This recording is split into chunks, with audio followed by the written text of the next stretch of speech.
Ne falan söyledi.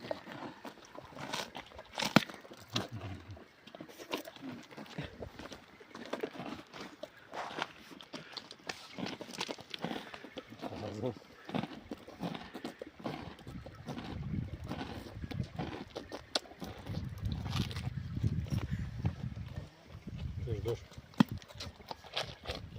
Elini ısır da. Gel ya. Yüreğini buz gibi. Gel de göster artık ya. Gel bakalım.